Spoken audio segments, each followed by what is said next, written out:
Simula bukas, tataas ang presyo ng ilang brand ng gatas. Asahan na rin daw na muling magmamahal ang mga produktong petrolyo ngayong linggo. May report si Julius Segovia. Kung sakali pong may produkto na above SRP at na-monitor po ito ng DTI at naisumbong sa DTI, agad-agad po namin silang pinadadala ng show cause letter. Mahigpit ang babala ng Department of Trade and Industry sa sino mang hindi susunod sa suggested retail price kasunod ng direktiba ni Pangulong Aquino na papanagutin sa batas ang mapatutunayang nananamantala sa gitna ng pagsipa sa presyo ng mga pangunahing bilihin. Multang 2 milyong piso at 10 taong pagkakakulong ang posibleng harapin. Pero may pakiusap ang asosasyon ng mga supermarket. Lalo't nagtaas presyo na sila bago pa ilabas ng DTI ang bagong SRP. Mahal daw kasi ang pasa sa kanila ng mga supplier. May ipit kami kasi nagtaas na kami ng presyo, tapos here comes out the list of SRPs ng DTI at a lower price, no? So it will look like, either we're overpricing ourselves or we're taking advantage, no? Simula ngayong July 1, hanggang 8% ang taas presyo sa ilang brand ng evaporated, condensed at powdered milk. Katumbas siya ng 40 centavos hanggang mahigit 4 pesos sa sipa sa presyo. Depende sa laki, dami at brand ng gatas.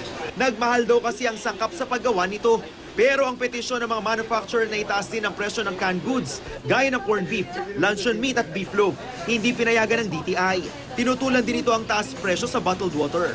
Dinecline po namin ang petition for adjustment in SRP dahil ang raw material cost naman ay pababa hanggang ngayon second quarter of 2014. So wala pong dahilan na mag-adjust ng SRP.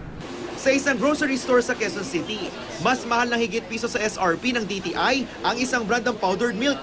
Ilang delata rin ang masigit ang presyo sa itinakdang SRP. We'll probably have to request the DTI to give retailers some time to adjust prices accordingly, no?